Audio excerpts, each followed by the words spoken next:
جب ہم مینار پاکستان کو دیکھتے ہیں تو اصل میں ہم صرف ایک عمارت کو نہیں دیکھ رہے ہوتے. یہ پتھر اور سنگ مرمر سے بنی ہوئی ایک بلند شخصیت، ایک قوم کی یاد، ایک خواب کی تصویر ہے. لیکن سوال یہ ہے، یہ خواب تھا کیا؟ یہ تصویر بنی کیسے؟ اور یہ یاد اب تک کیوں زندہ ہے؟ چلیے پہلے لوٹ چلتے ہیں 23 مارچ 1940 کی اس شام کی طرف، جب مسلم لیگ نے لاہور کے منٹو پارک میں ایک فیصلہ کیا. یہ فیصلہ صرف ایک کاغذ پر لکھے لفظ نہیں تھے، یہ فیصلہ ایک قوم کی تقدیر بدل گیا. ہم اسے لاہور ریزولوشن کہتے ہیں، مگر دلچسپ بات یہ ہے کہ اصل ریزولوشن کے لفظ آج بھی ڈیبیٹ کا نشانہ ہے. ڈاکومنٹس کے اندر لکھا تھا انڈیپینڈنٹ اسٹیٹس. جی ہاں، اسٹیٹس پلورل. اب سوال یہ ہے، جناح اور ان کے ساتھی ملٹیپل اسٹیٹس بنانا چاہتے تھے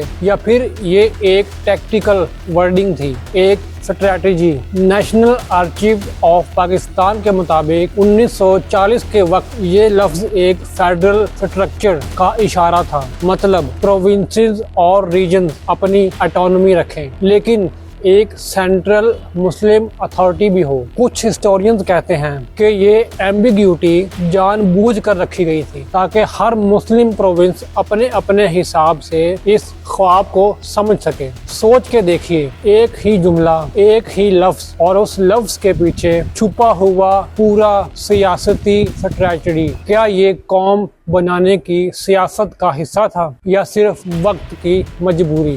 یہ ایمبیگیوٹی اس پاکستان کی کہانی کو اور گہرا بناتی ہے. کیا ہوتا اگر اسٹیٹ سنگولر ہوتا؟ شاید ہماری سیاست، ہمارا نقشہ، ہماری سوچ، سب کچھ الگ ہوتا. چلیے اب برسوں بعد کا منظر دیکھتے ہیں. 1960 کا پاکستان، ایک نیا ملک، ایک نئی روح، لیکن ساتھ ہی ساتھ بجٹ کی تنگی، ریسورسز کی کمی اور داخلی سیاسی تناؤ. پھر بھی فیصلہ ہوا کہ لاہور کی اسی جگہ پر ایک یادگار بنائی جائے جو ہمیشہ یاد دلائے کہ یہاں سے پاکستان کا خواب شروع ہوا تھا. مگر یہ اتنا آسان نہیں تھا. سیمنٹ اور سٹیل امپورٹ کرنا مہنگا تھا، ٹرانسپورٹ کا مسئلہ تھا، اور ملک ابھی بھی اپنے پاؤں پر کھڑا ہو رہا تھا. انجینئر اور آرکیٹیکٹ نے بار بار ڈیزائن ریوائیو کیا. مورد خان جو اس پروجیکٹ کے لیڈ آرکیٹیکٹ تھے، انہوں نے کہا کہ یہ صرف ایک مونیومنٹ نہیں، یہ ایک قومی دستخط ہوگا، ایک سگنیچر جو دنیا بھر میں